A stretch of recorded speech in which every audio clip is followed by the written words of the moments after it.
Welcome all of you out in Zoomlandia. Thank you for joining us today. My name is Ren Durayo. I use they, she pronouns, and we are here with an illustrious panel to talk about how we can engage young people in the 2024 election.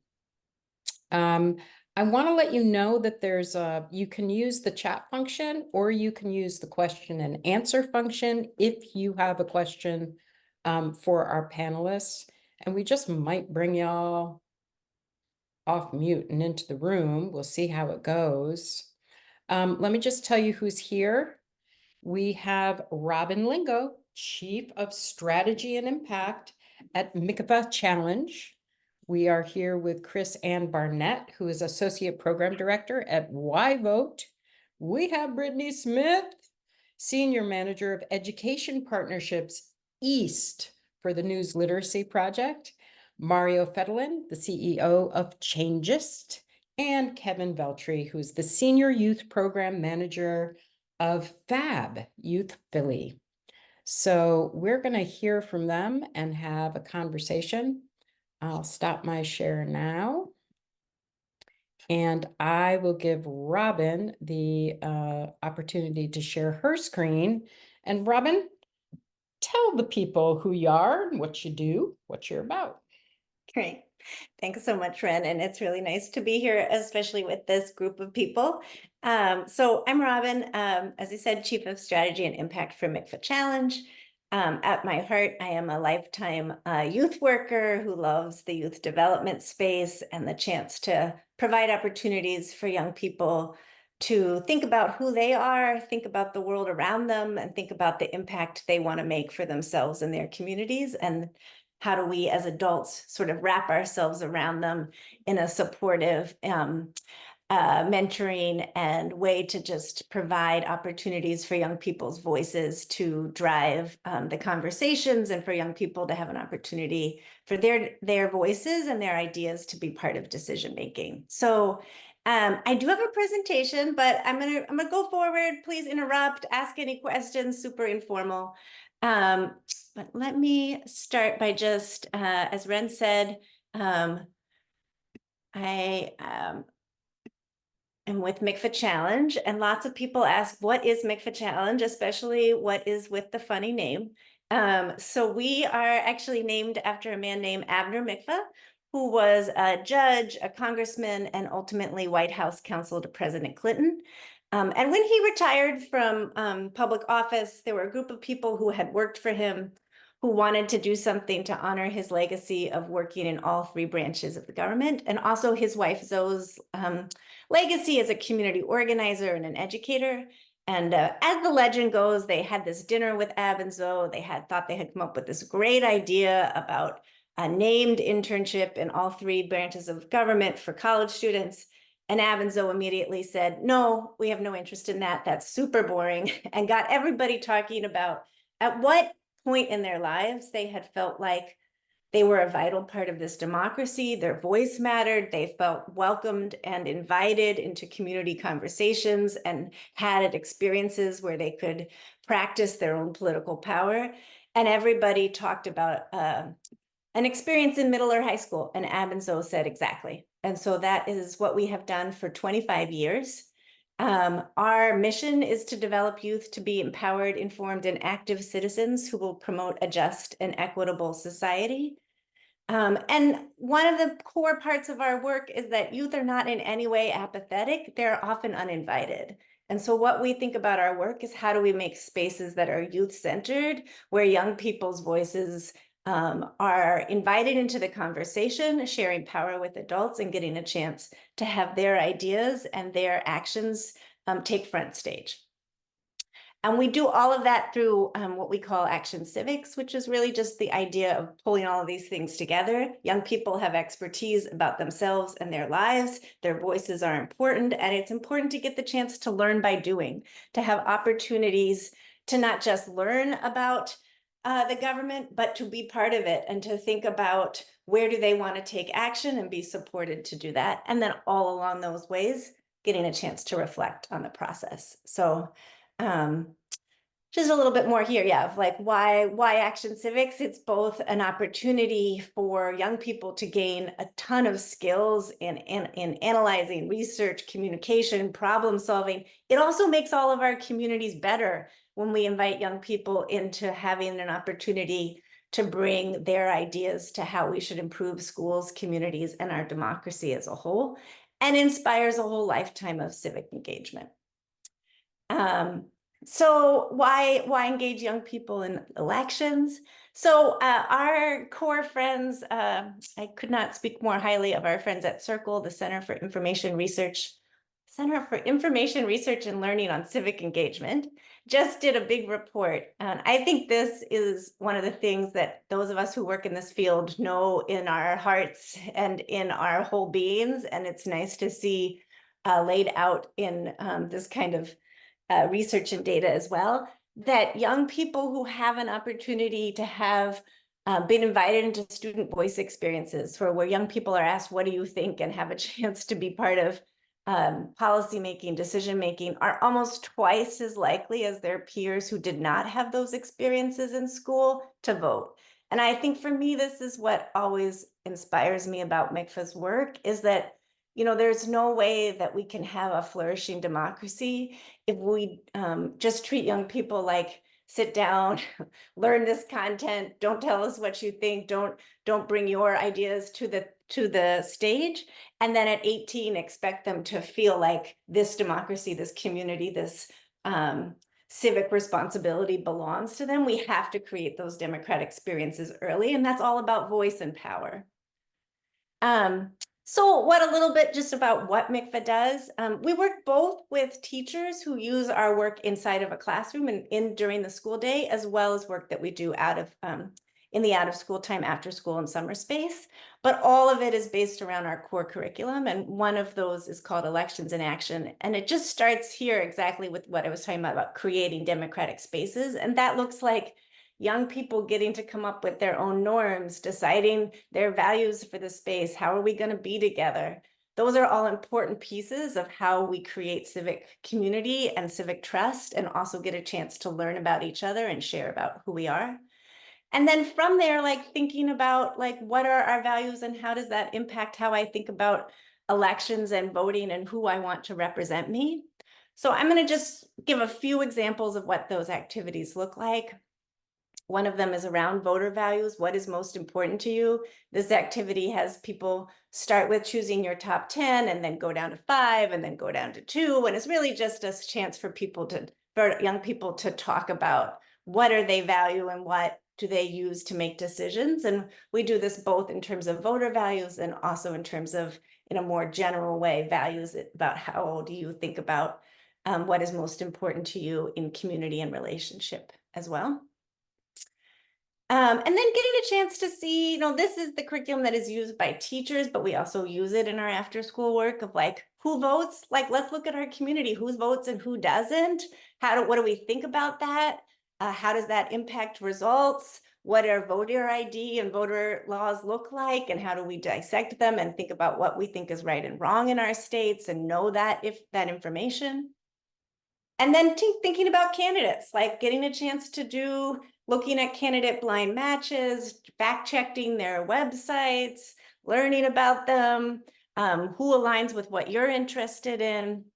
And one of my favorite activities we do a lot is candidate debate watch parties, just watching debates with young people, stopping the streaming to agree, disagree, discuss, go to different corners. Like, it is all about how do you make this come alive and how do you bring young people into conversation with each other. We actually did a virtual debate watch party during the last presidential election with young people from across the country, all got on a Zoom together to watch some of the presidential debates and share their opinions in the chat, ask questions, and have a chance afterwards to reflect and talk together. And then most importantly, because action civics is always about making our slogan is democracy as a verb, is making democracy a verb. So taking some sort of action. What does that look like? We do a lot of work in our 2 core cities in Chicago and DC, connecting young people to opportunities to work at the polls. Getting a chance, many states and cities have rules where if you are 16, you can work as a poll worker. It's an amazing opportunity to learn about how voting works, to get into the voting booths, to get into the voting precincts and see the ins and out of it, and also get to see who's there, who isn't there, who works the polls. It's often a great chance for intergenerational learning between young people and adults. And our young people in Chicago have been instrumental to making elections happen for over 15 years now. Or this is a great PSA I'll show real quickly that some young people in Chicago put together, talking to their peers and their community about why voting matters. There are thousands of young people in Chicago who do well in school, play sports, care for children, volunteer, care about their communities, love their families, go to college, work, teach, love this city, love this country, but can't vote because of their immigration status. They care about these issues.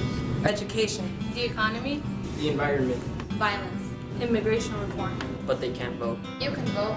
Or you will be eligible to. If you are 17 now, vote will be 18 by the next general election. You can register to vote now, we're not only voting for these people. but also for the future and safety of our children. Register. Register. Register. Register to vote. Register to vote. Register to vote. Vote on behalf of those who can't. Vote. Vote. Vote. Your voice This is our voice. Tu voz es nuestra voz.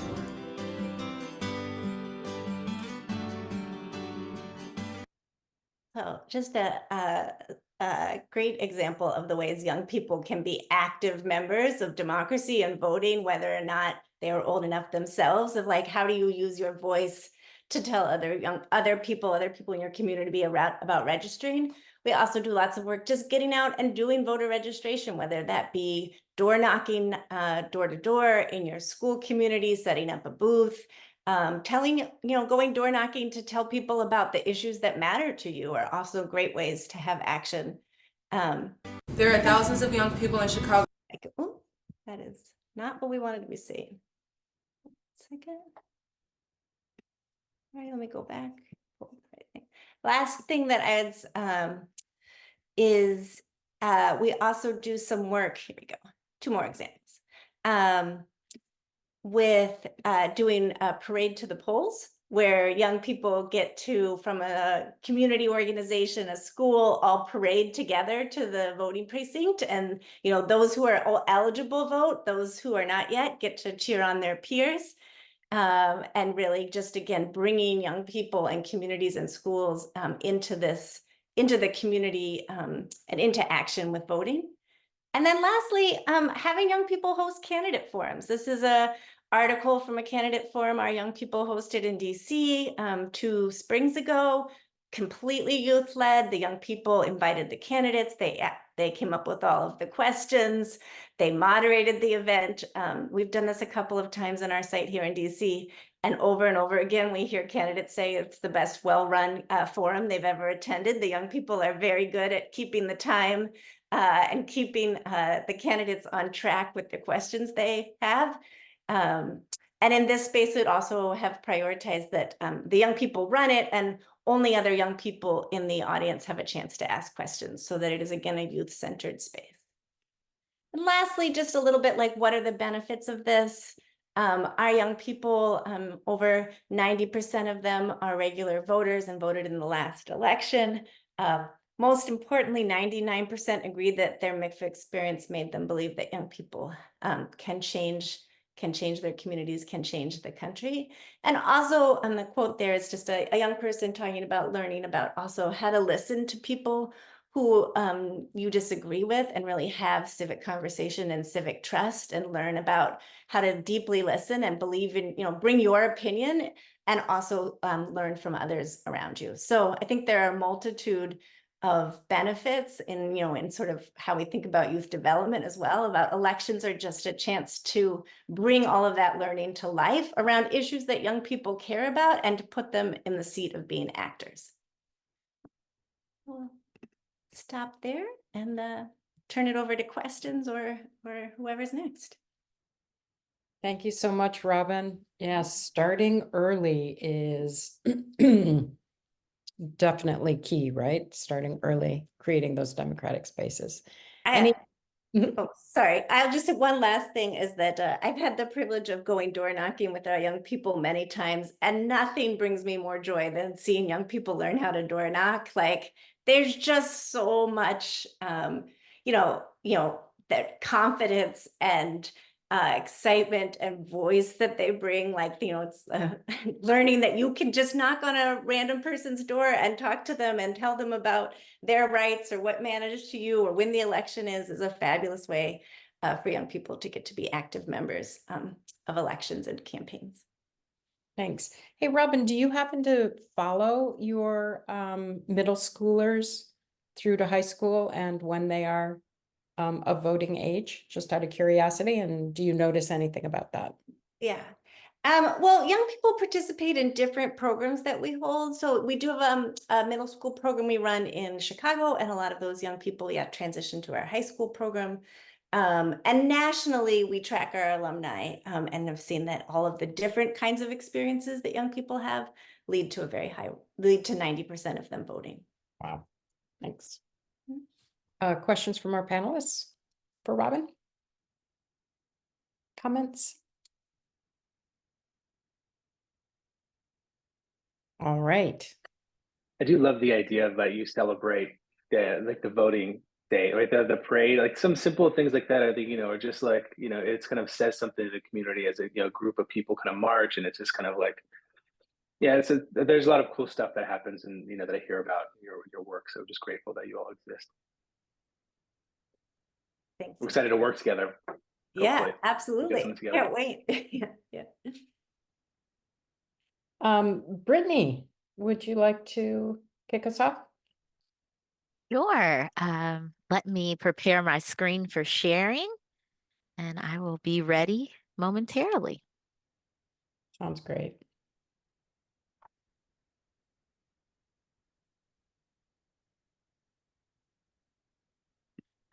Okay, I'm going to go ahead and share.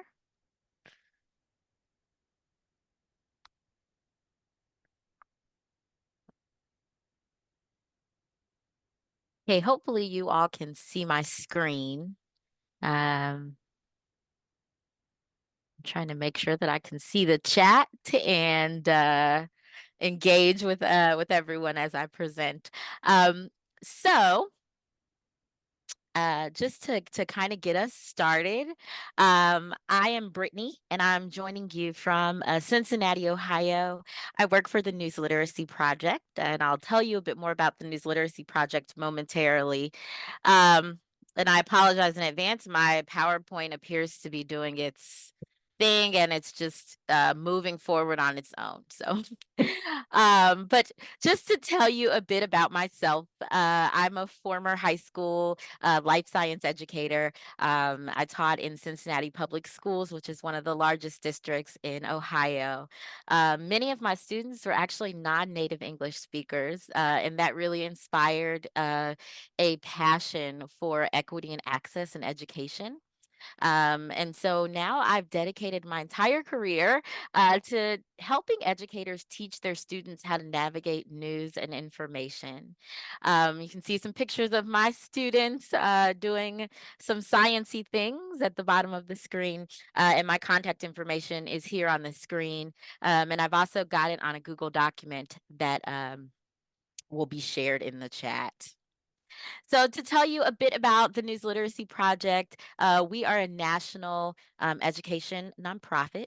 We're nonpartisan, and we are creating a movement to advance the practice of news literacy. We exclusively focus now on students in K to 12, and our resources and programs are being implemented in all 50 states. So it's very exciting. And our vision is that people of all ages and backgrounds will know how to identify credible news and information. And we know that that starts with education. And so, what we'd like to see is widespread requirements for news literacy training before graduating from high school. So, when we think about news literacy, just to give you a bit of a crash course, first of all, news literacy is nonpartisan. It's something that everyone needs, regardless of where they stand on the political spectrum. And news literacy is the ability to determine the credibility of news and other information. And when we think about it from a teaching perspective, it's an approach that provides students the critical thinking skills to be a healthy skeptic when they encounter news and information. We're not teaching students what to think. We're not building little robots, but we are empowering students through news literacy. And I really wanted to just kind of drive home that news literacy is essential for our students and our young people. They're inheriting the most complex and largest information landscape in human history. And we are seeing information is hitting them at every turn. They literally cannot escape this infodemic. There's a surplus of information. And so we really have to prepare the next generation to both navigate and help shape the information landscape. And if we're not doing that for them, then we're being very unfair because we're not preparing them for the next steps. Now, why is information important? Because often we think about misinformation without really understanding why information itself is important. So, information is going to help us make decisions, and those decisions then subsequently become our actions. Misinformation becomes a problem because it actually changes the entire trajectory. When you are making decisions based on misinformation, it changes our course of action. So it changes our decisions. And then, as I said, our actions. And misinformation itself is especially tricky because it's going to exploit deeply held beliefs and values and cause us to get in our feelings, right? It's going to play on our emotions. So, misinformation, just to define it, is anything that is inaccurate or fake. And a lot of people think that misinformation itself is only created on accident, sorry, on purpose. And that's not true. Any information, regardless of the intent, if it's inaccurate, if it's false, is misinformation. And it's especially dangerous because there's not always a clear line between fact and fake. And the most convincing misinformation actually is going to have a little nugget of truth somewhere in it. And as I've already said, it really relies heavily on emotional manipulation to spread. And so misinformation by design is going to make us emotional. And when we're emotional, we're going to react by sharing information, even if it's not true. And we tend to respond to things that feel really true, whether they're actually true or not. And the most troubling part of all of this is that the most vulnerable populations are young people and the older adults. The older adults, and so we always tell people to be on the lookout for misinformation, be vigilant. What seems to be solid evidence might not actually be solid evidence. And so let's take a look at generative AI and how it has changed the information landscape and made misinformation even more prevalent. So here's how we usually hear about misinformation. It's either we hear of it as being something terrifying or we hear it as a joke. Show up. Well, well, well. If it isn't the Autobots, or should I say Decepticons? I'm already not enjoying this conversation. Jacob, what are you talking about? Well, you see, I was demonstrating the new AI detection software to my class this morning, and I thought, what better test than to use one of my good friend Barb's email correspondences? And I was shocked, no, heartbroken, to learn that it was 99% AI generated. Jacob, I'm sure it was just a glitch. Dang, Barb, how could you do that? Funny you say that, because then I decided to check your thoughtful review of my essay on the hidden dangers of espresso martinis. And I meant every word. Oh, I bet you did. 100% AI generated. 100. So Ava showed me how to do it, and then I showed Barbara because, you know, we need to learn AI software to make sure the kids aren't abusing it to do their work. That privilege is reserved for teachers. So that clip really hits home for me as a former educator, but also a doctoral student, because AI is often painted as this big, scary thing. And in fact, AI has been around for quite a while, and it's very useful when we think about advances in scientific research. It's done wonders for people in planning trips to new places. I actually used it to help plan an upcoming trip to Italy. However, the problem is that we don't know much about it, so it's a mystery. Um, and so moving on to the next slide, just to talk to you a little bit about what AI even is. So generative AI is a type of AI that is trained to recognize patterns in data.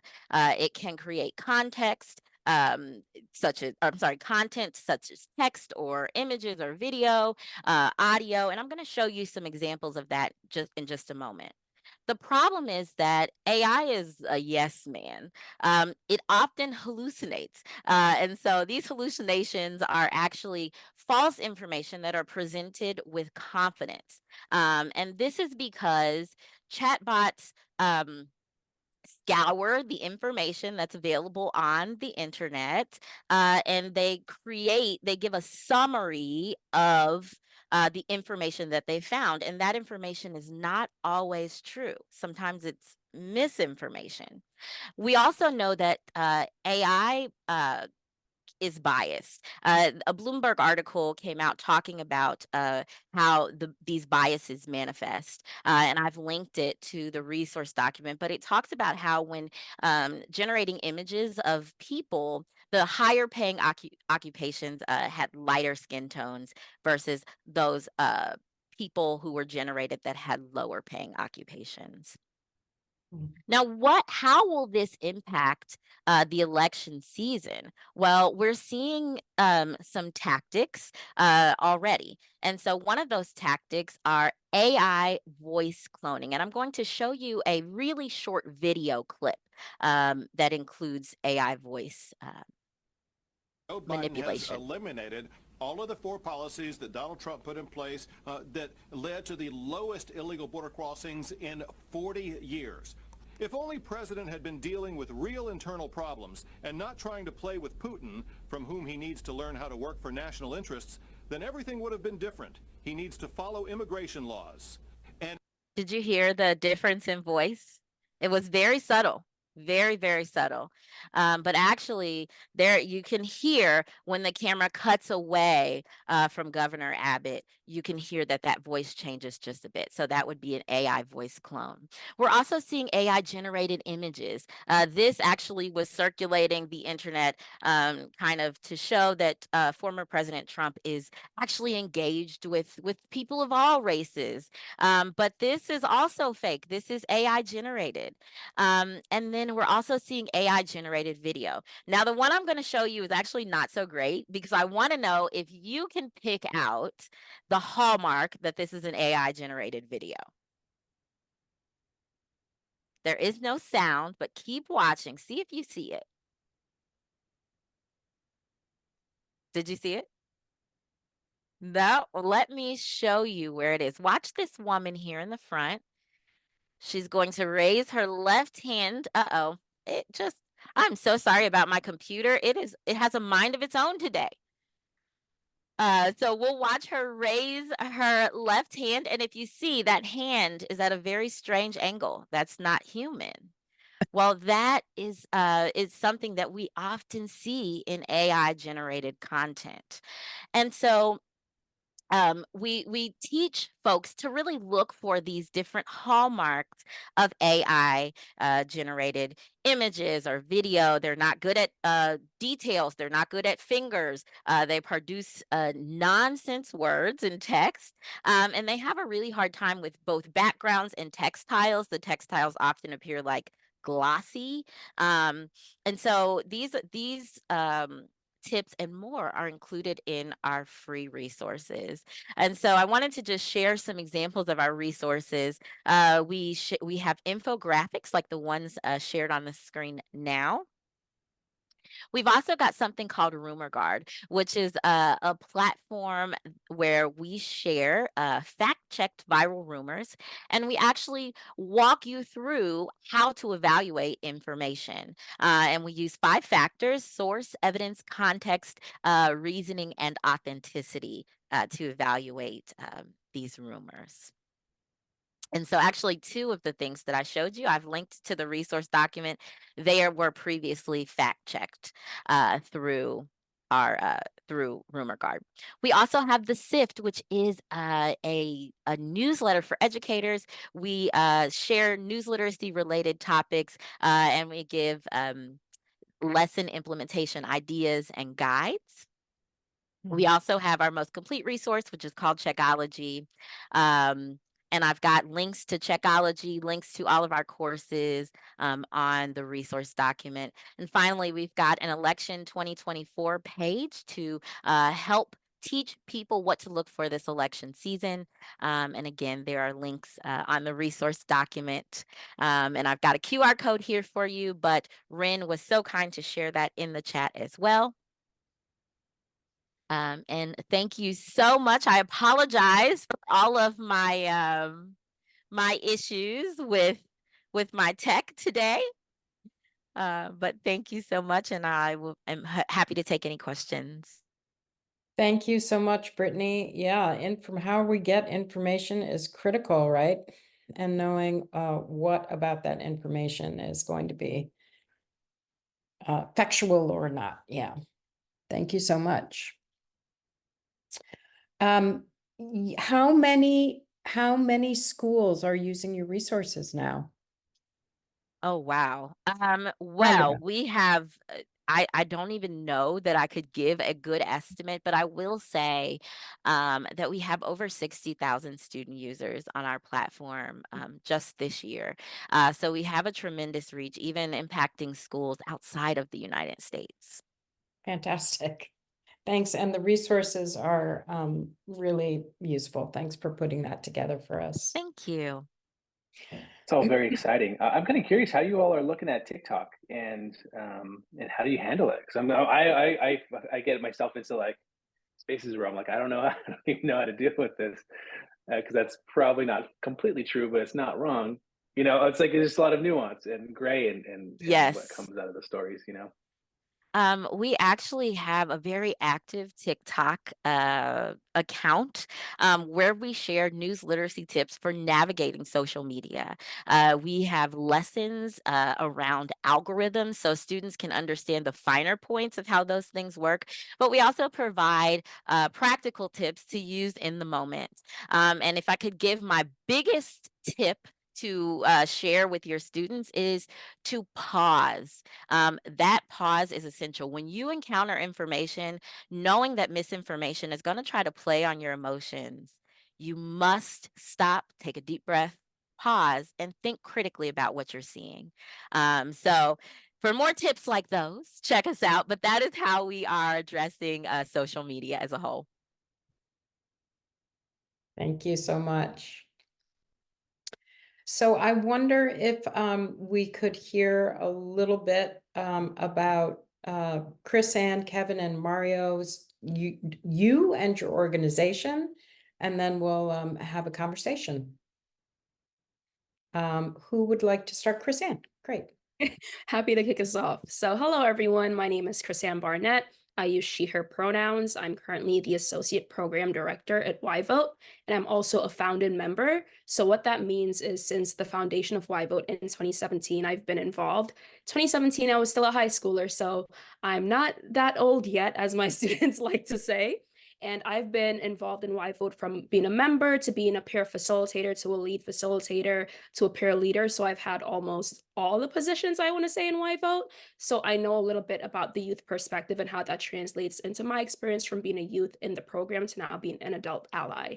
And just to give you more information about Y Vote is a cross-partisan organization that was started in 2017 after the 2016 elections because of the outrage that we were facing in New York City from a lot of young people about their inability to have an option to even vote in the elections. And that's why we really started a high school movement where we could get young people ages like 14 through 18 before they're even eligible to vote to talk about issues in their communities and to connect that to how we can advance change at and beyond the ballot box.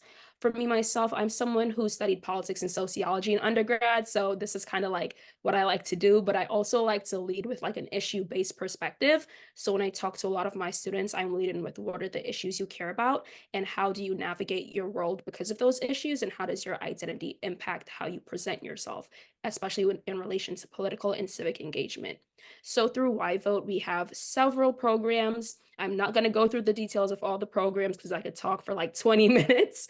But long story short, we have around 5 core programs that have around 50 students in each, and we touch on various issues from civic engagement to civic literacy. And we also have a program where we all talk about issue-based perspectives, where students are broken into 5 issue area groups from criminal justice, racial justice, climate change, LGBTQ justice, and education equity. And they have conversations about how they can make political change based on those issues. That's a brief-ish synopsis of who I am and what Y Vote does. But I'll pass it over to Kevin. Thanks, Chrisanne. Hi, I'm Kevin. I use he, him pronouns. I'm the Senior Youth Programs Manager with Fab Youth Philly. Fab Youth Philly is based in Philadelphia. We're a workforce development organization. We provide paid job experiences for teens between the ages of 14 and 19. Some of our programs include the Play Captain Initiative, which is similar to sort of a camp counselor role during the summer. We run a lifeguard certification program where we partner with Philadelphia Parks and Rec to provide paid training and certification for teens that are interested in being lifeguards. And the goal of that program is to help get some of the city pools open. We offer workshops for young people that we call Skills for a Fab Life. Some of the workshops include panels with college students, resume writing, how to file your taxes, how to create LinkedIn accounts, and some opportunities for young people to get prepared to join the workforce. We also created a youth advisory board, and that the idea behind the Youth Advisory Board was to help with recruitment and event planning during the year.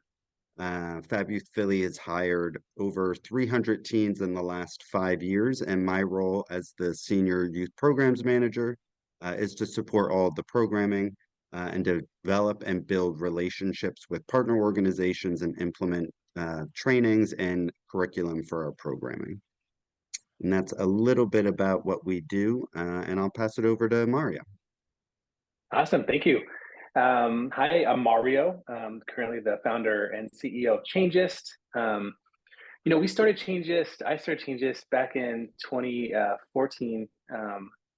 I had a really transformational experience when I was 20 years old as an AmeriCorps member in San Jose. So I was born and raised in the Bay Area. And I just had this really unique experience where I was the young person of the team, the uncollege educated, working in my neighborhood, with a bunch of other people that were from different parts of the country that had different education levels.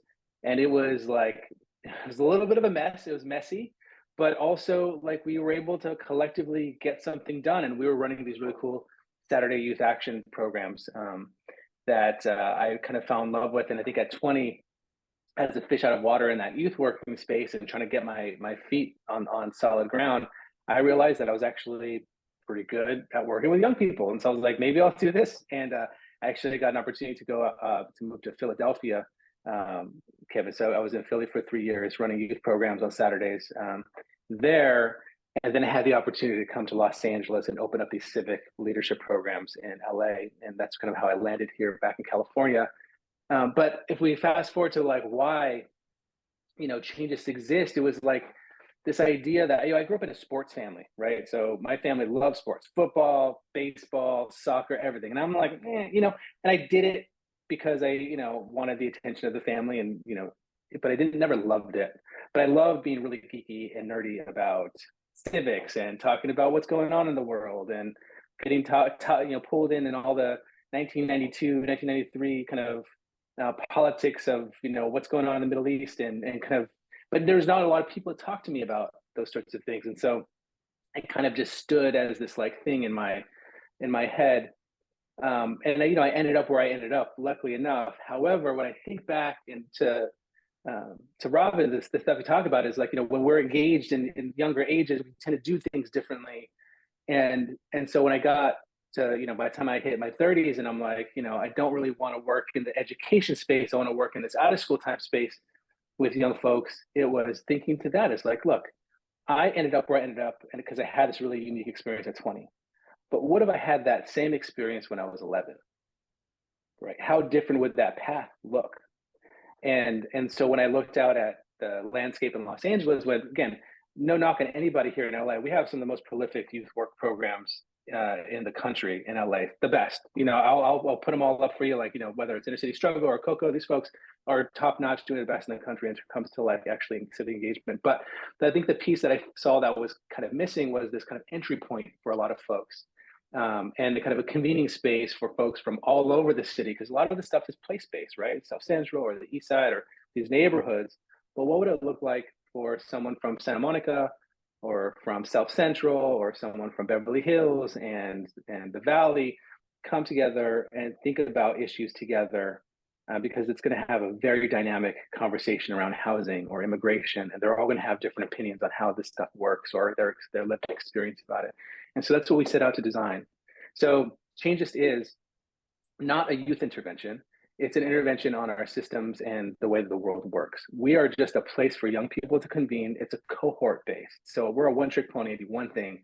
And that means that on Saturdays, we recruit, 150 students from all across the city. And starting in January, from January through July, we keep that 150 students coming every single Saturday for about 8 hours. And we put them on diverse mixed teams and we take them to this really unique experience, cohorted experience where they learn about issues that are most pressing for them. And so the way that we anchor it all is not necessarily on critical action like policy change, but we really think about how do you center it all on lived experience? Like, who are you? What are your identities? What do you care about? And then figuring out how do you then connect with other people? And then what issues emerge for you because of that lived experience and those identities? And then let's work on that. So really, when we get this cohort together, the first 6 weeks is all about talking about ourselves and how we interact with the world, where do we come from, and learning the team stuff. And then we move into a space where we start to explore. And again, I'm a youth worker by trade. I'm not an expert on information literacy or housing or these things. But like I said, we're in LA and we have those folks at our fingertips. So how do we do the youth work side of convening and then putting them in front of some of the most prolific activists or community organizers, community workers who are doing all the things, and give them an understanding, a wide variety of like, how do you make issues more complex and less simple? Because they're way more complicated than we want to give credit, right? When we talk about housing, it's not just about building more housing, although that's a critical component. We also have to contend with like the history, and we have to contend with like gentrification and development and capitalism and all the things that kind of get wrapped up in mental health and the healthcare system, the social safety net. And so our hope is that our young people are more confused by the time they finish the cohort, not more clear. Maybe they're more clear on themselves as a young person, who they are, and maybe what they could do. But we also want them to think more, want to up the abstraction, up the complexity, and realize that there's so much more to this issue, and I don't know everything. I say now that I knew a lot more when I was 20 than I do now. And how do you start to think about, understanding the world and all of the things that come with it? So that said, they spend, again, almost 16 weeks just kind of exploring these issues in complicated ways.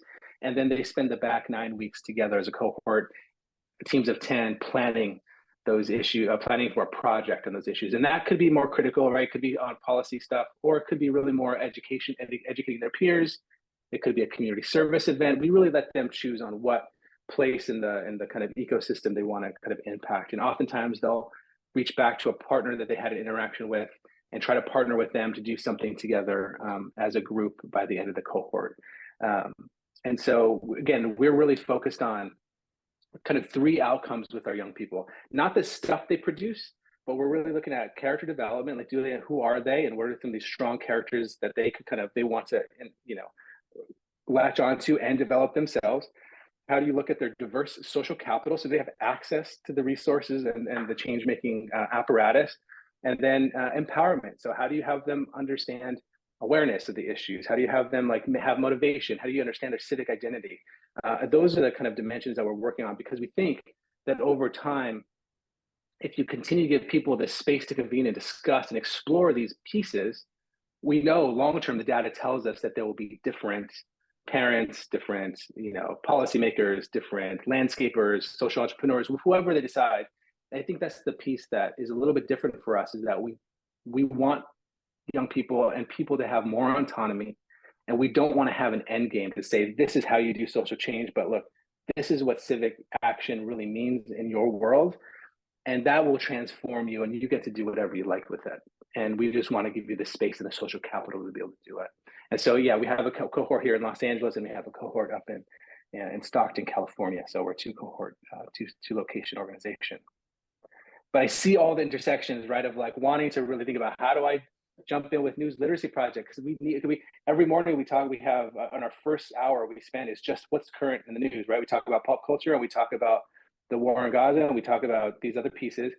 And the information is wonky a little bit because everyone's kind of putting it through their lens and throwing it back out to the community. And so we help shape it, and then people get curious and they're going to go explore a little bit more. But we want people to interact with the world, even if it's pop culture. Then you can take that piece of pop culture and then apply it to different aspects of the life. But again, this is part of the stuff that I struggle with, is how do you help support and help people kind of grapple with all the information in the world. So that's changes in a small middle school, high school, and college cohort. So we actually run a whole gambit. It's a little league for civic action where they get to stick with us, for 12 to 13 years if they'd like. Thank you, Mario.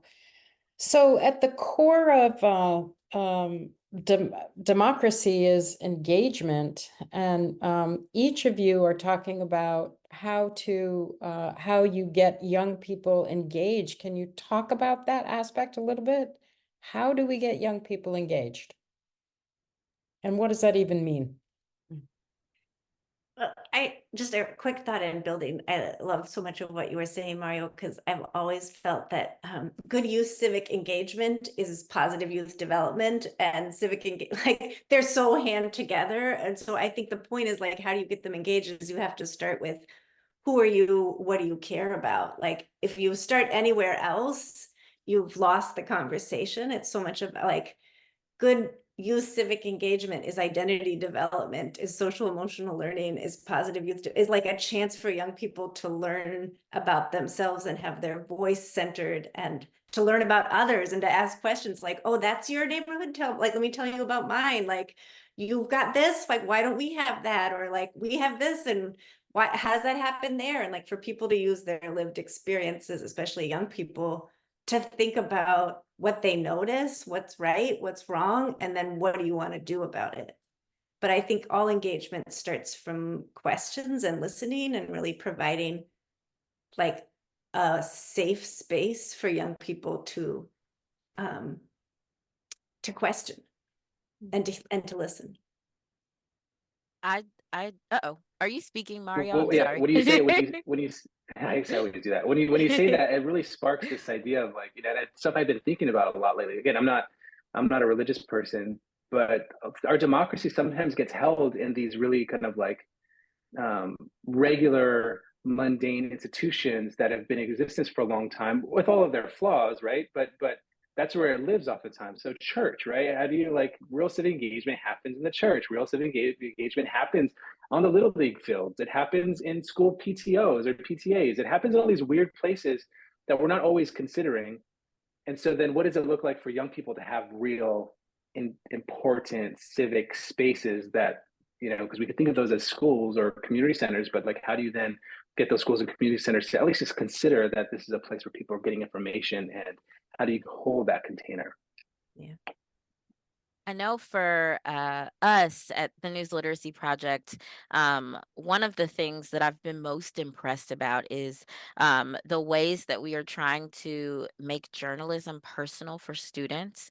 I think sometimes engagement can be challenging when students don't feel connected to the big machine that's driving something. And so I remember when I first started teaching, someone told me that often students can't see themselves in places because they've never had spoken to someone in that position. So exposing students to scientists was always important for me as a classroom teacher. But here at NLP, we're all about exposing students to people who are practicing journalists.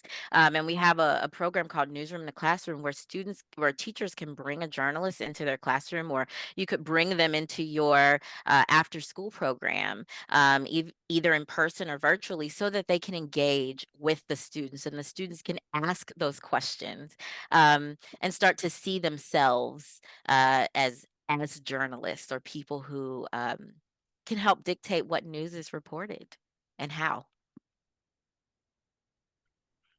Yeah, Brittany, I think you touched on a few really key components there about in terms of young people feeling connected.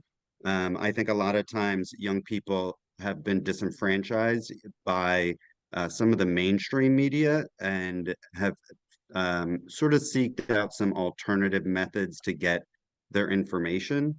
And I would imagine that a lot of times young people are turning to podcasts or TikTok and often are getting information that matches or is close to matching what their beliefs already were.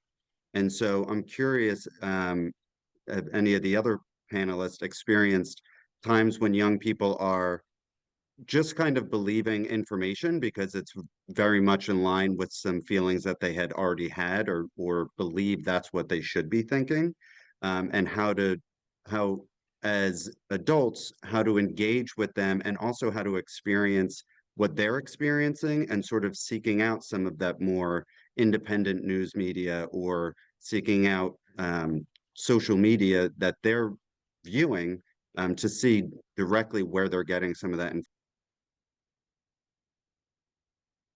I can touch on that a little bit, Kevin, because we've experienced some of those issues in YVote as well. So, just for context, one of our programs is called Changemakers Institute, where we have 50 students who are on Zoom every first Tuesday, and then we meet them in person for the third Saturday of every month. And something that we've encountered, especially this year, is just the lack of information that they're receiving from their schools as well. And we usually expect a lot of our young people to get a lot of their information about civic engagement from their schools or like civic learning and civic education.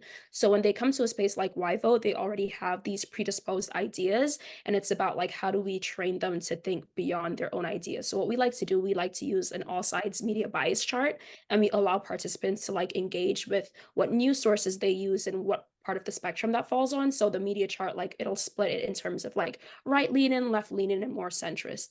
And I think for our young people, it really puts into perspective how information that they believe to be true might not actually be true and how that is a form of bias, because I think the thing that we're trying to help them unlearn is the fact that you might feel a certain way, you might think a certain way, but that doesn't mean that that is what it actually is. And a key part of your growth and development is just learning how to explore different ideas. And we also had someone from Frontline coming in to meet with our students, and it was a great opportunity for them too, because with that conversation, they began to think of how their ideas are impacted by their history and by their social setting, and how that then informs where they seek their information and how they seek their information, and also how they can then bring that information to their peers and cause like disinformation, misinformation, the whole spew of things. So I think for our young people, it's really about learning that we all have bias and we just have to train ourselves to think beyond that bias. For sure. What you're talking about, we teach about it frequently, we teach people to avoid those echo chambers, right? Like, when you have an idea in your mind, everything that you look for is going to confirm that, because we don't want to be wrong.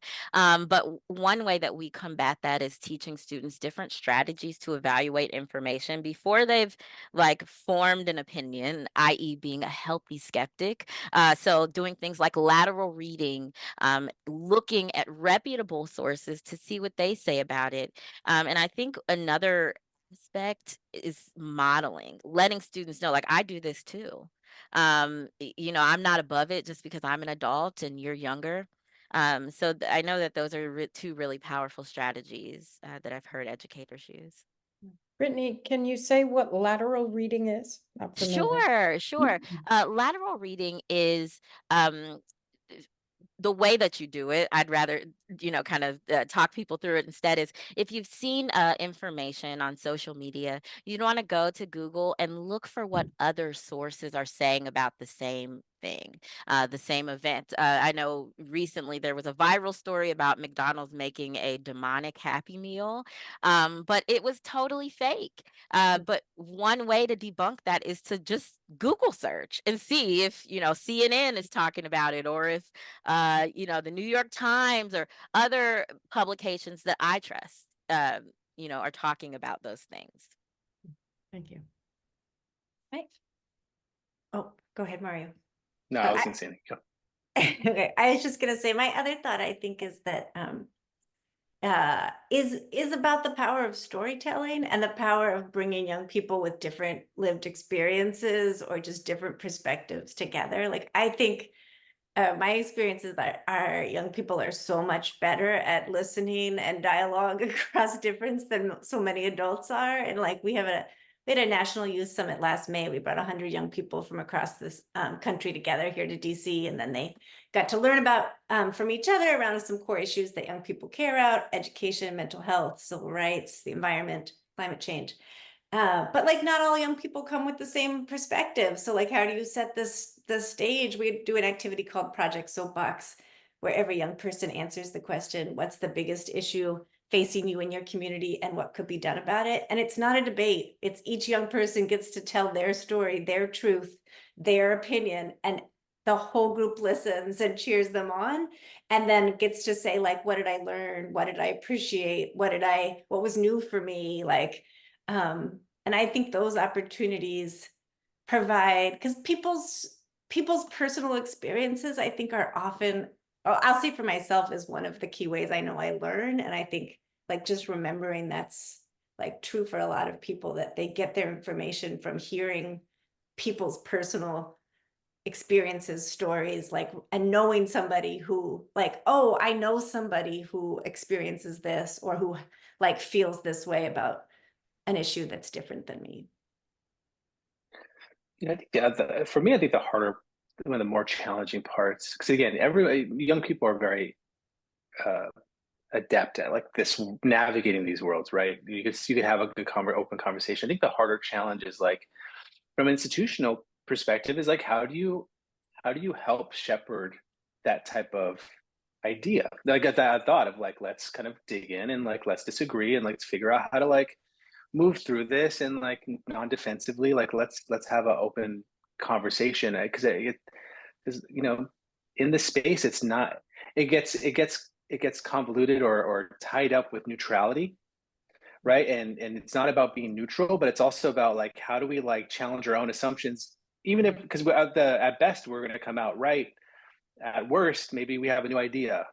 But that is also something that I think is in challenge right now, where it's like if you're this, then you're actively, a problematic, and if you're this, then you're actively neutral, and if you're this, there's a lot of binary out there when it comes to conversation and dialogue. And then what does it look like for our opportunity as youth workers to be able to like hold space, hold complexity? There can be multiple truths, and I think that's something that we really struggle with, is like how can multiple things be true at one time? And that is not neutrality, that is just how complex the world and how messy it is. Did you want to jump in, Chris Ann? No, that was just making me think a lot about like our space and the importance of having third spaces because especially after the pandemic, something we've noticed with young people too is they either go to school or they're at home. And a lot of after school programs are probably online or like for the past couple of years, they really lack that like social interaction that's like a key experience of like a high schooler. So something that we do is we have our young people as stakeholders within the space. So when it comes time to like shape the curriculum, shape the environment, they're informing all those decisions. So we do not like present an agenda. We don't present like anything to young people without it being reviewed and edited by young people themselves. So it allows them to feel more accountable to the work that is in the space and also allows them to show up in a certain way. And I think something that I've also noticed with our young people too is when they first come in, they're very married to the idea of a binary. Like if I'm a Democrat, I feel this way. If I'm a Republican, I feel this way. If I'm neither, I don't agree with either. So we encountered that a lot, but I would say throughout like the course of the year, a lot of the conversations become these are human issues. Like politics is a very human thing. The politics is personal, the personal is politics. So wherever like we address these issues, however we do it, wherever we are, we have to lead with the fact that we're humans first, and a part of being human is a part of being complex. And we have to address all of these issues like they are complex issues, because if we don't, we get stuck in that binary when the reality is the world is not black and white. So we shouldn't make our politics black and white. Yeah, I think it's essential to have these conversations all the time. I think a lot of times things are heightened during presidential elections or midterm elections, or even locally. We just had about a year ago, we had our mayoral election, and Fab Youth Philly partnered with some other organizations to host a forum where young people had an opportunity to ask questions to the mayoral candidates. And I think as you're all speaking to this now, the partisan side of things, people say what they think they're supposed to believe, but a lot of times may have sort of deeply uh, they may be a little uncomfortable speaking to like how they really feel in certain groups. And so I think it's super important for young people to be speaking to each other. Um, we collaborated with students from Howard University a couple months ago to work on some sort of TikTok videos to encourage young people to get out to vote. And I thought it was really interesting when our teens that were working with them were talking to them about some of the issues. We sort of brainstormed what some of the top, I think we came up with like the top 100 issues that matter most to young people right now. And they were all valid issues. However, they all seem to be passed down by adults. They all seem to be issues that adults told them are important or should be important to them. And so when I asked the question, I said, if all of these issues were solved, what what would matter to you most beyond that? And it was really difficult for them to think sort of beyond what they're being told to think about and care about at this time. So I think it's really essential to be having these casual conversations with them, as Mario's doing constantly. And as Robin was speaking, inviting them into these situations where they're able to use their voice and speak about the things that they care about. And I think that helps them even learn more about themselves and what they care about beyond what they're being told they should care about.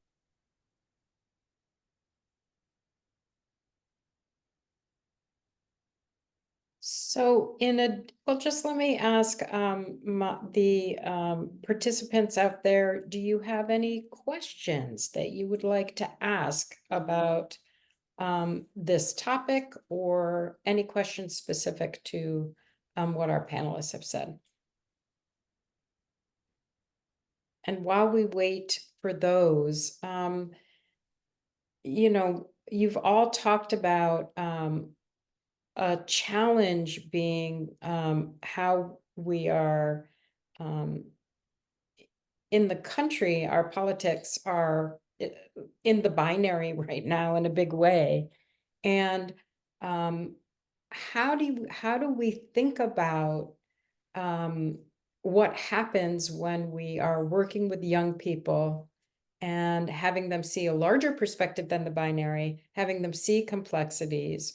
what happens when then they come smack into back into the binary world, either with their parents or with other adults or in schools? Like, how do we begin to shift that culture?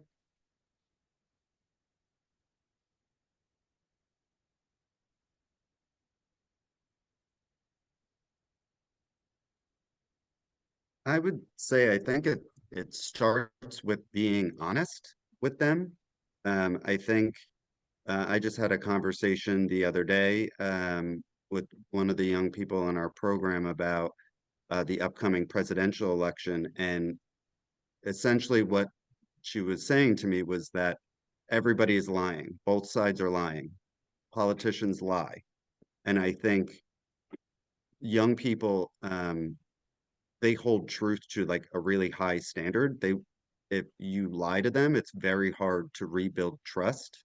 And so I think being just completely honest is really the best place to come from, and allowing them to determine themselves how they feel about a certain issue or scenario or political issue. I think it's also really funny how we got here, right? How like truth became so binary or so like highly, because I feel like in the 90s, things were different, right? And where there was like, you kind of knew everyone was lying to you a little bit. And so you had to be a little more skeptical moving around these kind of like waters. And I'm not sure if, again, we could say maybe it's social media's influence, maybe it's just the nature of our current politics, but like, the young people aren't wrong when they say everyone's lying to you. I mean, especially during wartime, right? Propaganda, like that's been a fact for like generations. Every time you're in war, both sides are lying about what's happening. And so somehow, how do you have a relationship with that? Like, how do I understand that? Like, if that's like the healthy skepticism, right? It's like, okay, if I assume everyone's not telling me the full and complete truth or as to like the standard I hold, how do I navigate ambiguity and find out what is actually what do I most believe in? Like, does it have to be complete? As I think we always want something complete, and we rarely get it, even in our personal relationships, right? And with the loved one, with the parent, nothing is ever complete. It seems like everything is kind of always like, whether it's called, I mean, I grew up in a family where it's just there's a lot of secrets, and then so as like as I'm raised through my world, it's like there's always something that there's always nuance and complexity that I didn't understand, and a decision was made for me. And then I go back as an older person, and I'm like, well, crap, that was wild. But then I think about context. I'm like, well, my parents grew up in a different space, and so maybe some things there's truth in both of those realities, but I have to navigate that somehow and realize there's not going to be resolution. And I think that is the part that I think now in this moment, right? This moment I feel like there's a fog, and I'm in the fog, right? And I think trying to grapple with like how do we help, as I raise a daughter, as I work with young folks, is like how do you help other people with their relationship with truth? Like, how do we help individuals with our relationship with truth? And I'm not saying like alternative facts. I'm not trying to get into that weird world, but like this is really messy stuff, and it's been messy forever. This is not new, right? Movements have been messy forever, right? And so for us to pretend like now it's worse than it ever has been, I think is like a little bit of us kind of not being honest with ourselves about like how complex this has always been. And we just have to grapple with it in a different way. And I think and I guess for me as a youth worker in this time, the thing that I feel like I'm grappling, I'm sure I'm getting whiplash from is really the news cycle and helping people navigate it. And then also catching up to new cultural norms that are moving so quickly because of the news cycle. And because I'm holding on to the early aughts of the 90s, I'm trying to catch up. And then trying to sort out as an older person, like, well, okay, well, let's have a little bit of temperance here. How do we navigate these new cultural pieces that are coming? They all make sense. I think there's some right, but then also how do we move through it all? I think that's and creating good cognitive models as a youth worker, right? Of like me grappling and showing people how I grapple with challenges and being honest about it. Yeah. Yeah, I think that grappling is really important. Like the transparency of showing the grappling and the complexity is so important. And like for me, I always think about like also just like providing space for young people to think about like what are you dreaming of? What is your goal? Like, what do you want to see happen? And how do you wrestle with the complex choices? And like, what would be the consequence of this? What would be the consequence of that? Like, of the wrestling of like, if you want X, like, what is the path there? Not that there is one right path, but like helping young people sort of pull out, like sometimes the way to get to your goal like has complexity to it, has twists and turns, or has things that like wouldn't be your first choice of an action, but is the best one to the intended goal. And so just I think like it's that space for how do you think through what does it mean for you and what do you want, like what are you aiming for?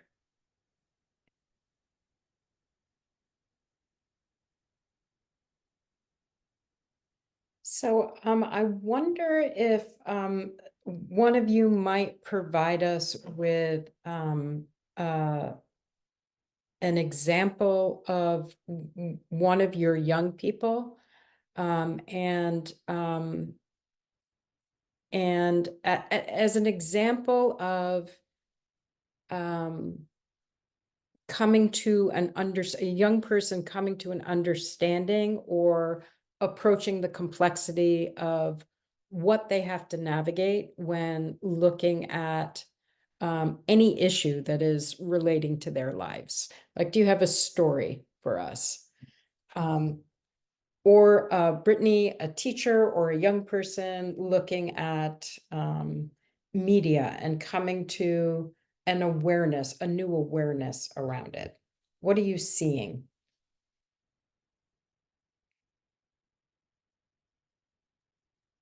Oh, You sorry. can go Go ahead. ahead. So I don't deal directly with students, but to answer your question, each year we honor a student and a teacher that is doing the work, that are doing the work. So when it comes to the students, this year I led that committee, and what we were looking for were students who were actively using their news literacy skills to help them navigate life. Like, what does that look like? Because I don't work with students anymore, it's always mind blowing to me when I learn about the decisions that our young people are having to make. Because in high school, there are things that I never would have even thought about. Um, so yeah, we at the News Literacy Project, we are always mindful of the fact that that our young people have such important things to say and are doing important work. Thank you. I think on my end, we're a part of a New York City civic coalition that's called the New York City Youth Agenda. And we have 5 issue areas. We publish a report every year that young people create. And we also do a Youth Ask Youth census that informs the research that they do. And this year I worked closely with the education equity group. And that was an issue that our young people chose to focus on because they were like, we see a lot of discrepancies within our schools. But what I found to be unique was we work from September until like May, and we also have a policy event in between that where we meet with elected officials and we hold them accountable. So we ask them to take forward our recommendations.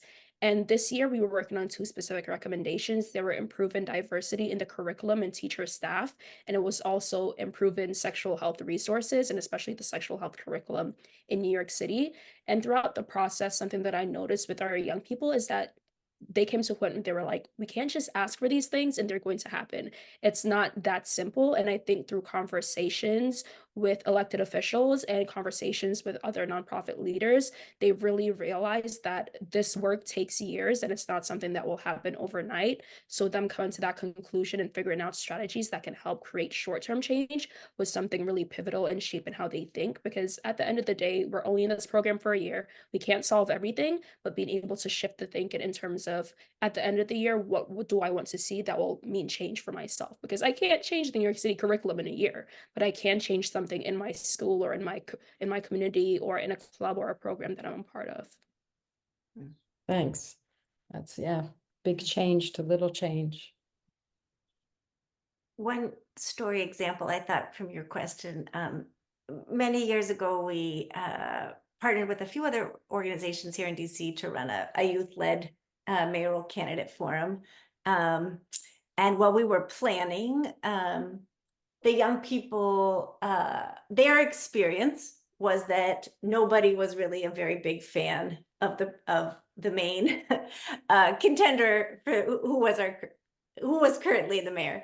So knowing that was not a true fact, I had them Google, like, let's look up her approval ratings. They looked it up and they're like, wow, 80% of the city approves of her. That was not their experience in their community and who they talked to. So then we had to have a conversation about, okay, well, like, what's the difference there? And like, what are, who are you talking to versus who is this, who are the base of support? And like, and it was also part of a conversation of like, how are we going to get her to come? Because like, if this is her approval rating, like we need to use a strategy for her to come, like be open to having questions, and so it's like, how do you sort of just, is news literacy basically, like, let's look it up. Let's look up the facts and then let's talk about what is our goal and how do we get to it? Knowing now that like the picture is wider than you thought. Thank you. I had a student, and this will sound really small, but this is like in our first cohort, a middle school student who kind of quiet, not really not very boisterous. It's kind of was, but always showed up to our Saturday cohort. And that year, I think one of the things we focused on was food access, so food justice, and navigate through the whole Saturdays, and visit all these different kind of did a community asset map on our communities, and talked to a couple of community gardens, had access to so the whole 9 yards. So we get to the end of the year, and we have a potluck on our reflection day, and parents are coming in dropping off food, and this kid's mom comes up to me. Again, this is a sixth grader. She comes up to me, and she's all in a tussle, like her hair is a little frizzy, she seems really flustered, but gives me the dish. I'm like, thank you so much, appreciate it. And she's like, oh, and just kind of sad about something. Are you okay? And she's like, yeah, I just had to run around a bunch because I'll call their kid Eddie. Eddie just, I couldn't bring what I wanted. I wanted to bring spaghetti, but he said no. I said I'd bring some fruits. He's been doing this for the last couple of months. I've been trying to figure out how to feed this kid these days. And so she gives me the fruit and whatever. It was a passing moment. But then you think about it, is like Eddie, who was a sixth grade, got some information, was thinking about his world, and he started pulling levers in his house and started changing the orbit of the adults around him. And they didn't even know why. It was not in purpose. It was like saying, because of this and this, like, this is why we should do it. It was just like, Mom, I want this. I want this. And so by pushing and having information, he used his autonomy as a full-fledged person to change the way that family was navigating food. That I think is the crux of when we think about civic engagement, we should really consider the small. Right? How do I interact with the world around me? What is my lived experience, and what is in my orbit and my immediate? And how do those small wins really kind of start to snowball into the world that I'm going to create for myself? Yeah, thanks. Beautiful examples. Do you want to weigh in here, Kevin? Thank you. Yeah, I think it's those what seem to be kind of small moments or actions that really can change an individual's perspective on things. And I think listening to Robin speak about your experience with the mayoral forum, we had a very similar experience where there was a candidate that had policies that young people really did support in terms of providing more funding for schools and providing after school job opportunities for young people. And that candidate came to the forum, and the young people were really kind of drawn to her. She did not end up winning the primary, and the candidate that did win ran on a platform that young people overall really didn't support in terms of she ran on year-round schooling and bringing back stop and frisk, and young people had very strong feelings about it. And I think there's this sort of moment where once a candidate that they don't support wins an election, and there's so much time between now and the next election, it's hard to imagine what can they do to implement change, or what's the point in being involved. And so I think, as Mario was speaking, I think it is really important to find those small things that they can do on a daily basis or weekly basis, and engage them when there's not an election happening, so that they can continue to imagine that things that they're doing can impact change. Thank you so much. I'll take one more pause here to see if anybody has any comments or questions that you'd like to throw up for the panelists. You can throw that in chat if you'd like. And if there are no closing comments from the panelists, I would just like to say thank you so much for the incredibly important work that you're doing. It's always amazing. As we know, it's amazing the organizations and the access that young people have to those of us who care about them, and very deeply. I want to let people know that both Robin and Brittany have offered to share their slides. You'll be getting that along with a video recording of this particular webinar. And How Kids Learn has a briefing paper called How After-School Programs Can Promote Civic Engagement and the Youth Vote. So if you want to check that out. And also, of course, if you want more webinars, go to the YouTube channel, How Kids Learn Videos. There was a question. Yeah, I saw that. Yeah. Rebecca, curious what advice the panelists have for traditional after-school programs that don't focus on civics for how to start engaging young people in this way from elementary school on. I can answer. I can give one idea. That's a really great question, because news literacy really is not just about civics. You just need it to live nowadays. And so one thing that we encourage educators to do is to identify examples of misinformation that don't deal with civics. They are truly all around you.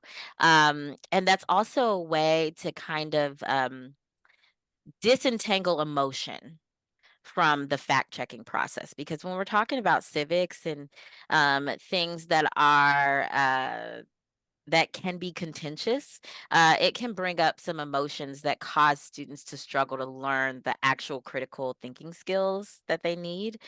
So I would encourage you to just look for any way to engage students in fact checking and misinformation work, even if it's not related to civics.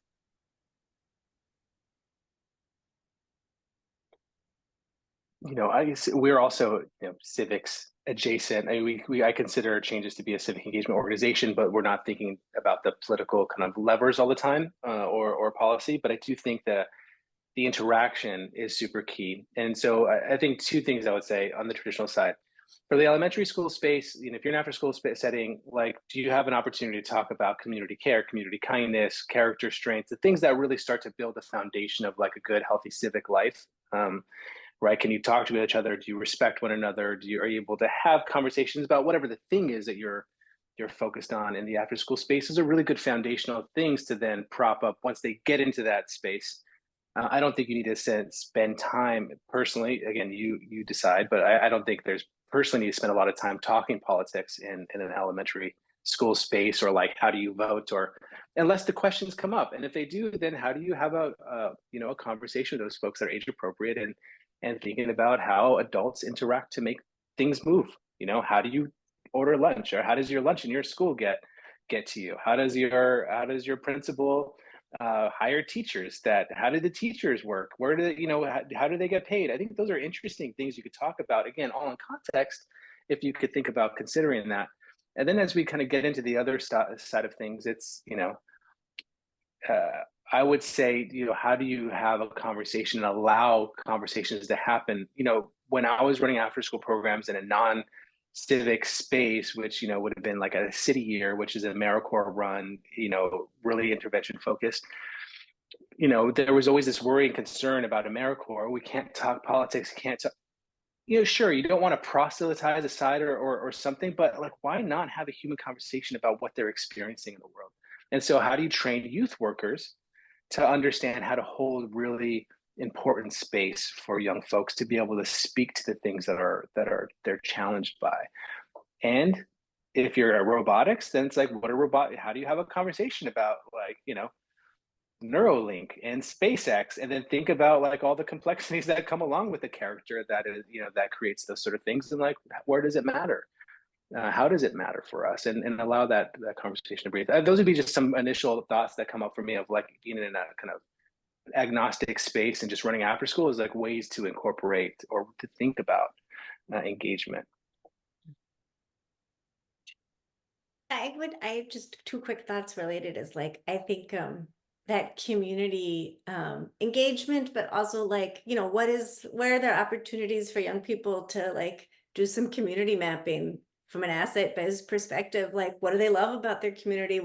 Who are the pillars of, who are the people that they see as like mentors or resources or spaces? Like, what do they like about what's around, and what challenges do they see are like easy ways to start just having that conversation? And then I often think a lot of our work is also just like, how do you demystify systems of power? So like, where are there opportunities for elected officials like to come in and just talk about what their job is? Or, if you're a literacy program, read a book, like just for people to get to see that the people who are government are people, and how do we like erase any barriers there and just open up spaces for young people to get to see, and have that as community. Robin, I just want to uplift something you said earlier, which is positive youth development is civic engagement. So yeah, absolutely. Social Right. Most of our challenges in the political landscape are forged by challenges for communities to connect to one another. Yeah. Right. So you can't separate those things, right? Bad systems are just run by fine people, but there is a reality that they live in, and there's something happening in our culture right now that doesn't allow us to have complexity, or at least all the time, and connection, and these really important foundational things that are so critical to a healthy democracy, right? And so sometimes we should also think about, yes, there's the political side of like organizing and voting and all the things, but then there's also this really much larger piece of that iceberg that sits in like, how do I understand myself in the context of my community and the challenges around me, and how do I love my neighbor, and how I interact with people at my school? And those are such critical, important things that I feel like we really got to figure out.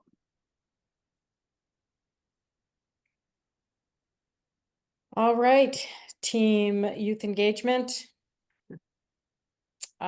If there's nothing else, thank you again for the important work that you're doing, helping young people see themselves as fully human and connected to each other, to their community and the world. Appreciate it. Appreciate your time, and we'll see you next time. Thank you. Thank you all.